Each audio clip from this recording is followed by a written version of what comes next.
Hi everyone, we're going to make corn fritters. To start, in a bowl I have 1.5 cups of all-purpose flour, and I'm going to add 1 tablespoon plus 1 teaspoon of sugar, granulated sugar, 1.5 teaspoons of baking powder, half a teaspoon of salt, and half a teaspoon of black pepper, 1 tablespoon of onion powder. This is 1/4 teaspoon of sage, ground sage, and half teaspoon of thyme leaves, dried thyme leaves. And I'm going to go ahead and whisk this together, and I'm going to set it to the side and work on the liquid portion. To another bowl, I'm adding 3/4 cup of whole milk, 2 tablespoons of unsalted butter that's melted, 2 large eggs, and I'm going to whisk this together. Add the dry to the wet ingredients, and I'm going to mix it together till it's combined.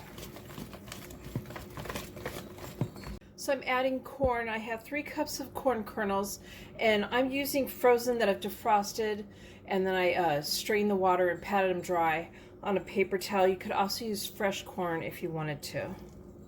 And I'm going to gently fold this in. I have a plate with paper towel on it so I can put the fritters on that to drain as they cook. I'm heating up 2 cups of vegetable oil in a cast iron pot that's enamel coated. You could use a cast iron skillet, it doesn't have to be enamel coated.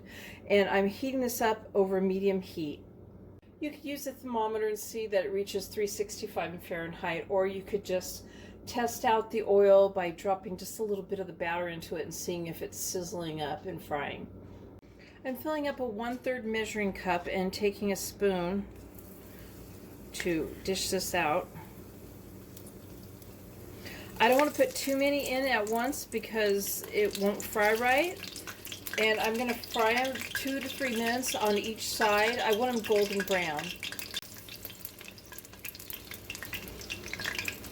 Altogether, I got 11 4-inch fritters, and you can make more by just making smaller fritters. And it's good to serve with some sour cream or whatever kind of dressing you would like. And here is my corn fritters. I hope you guys like this video. Please give it a thumbs up and subscribe to my channel. And thank you guys for watching.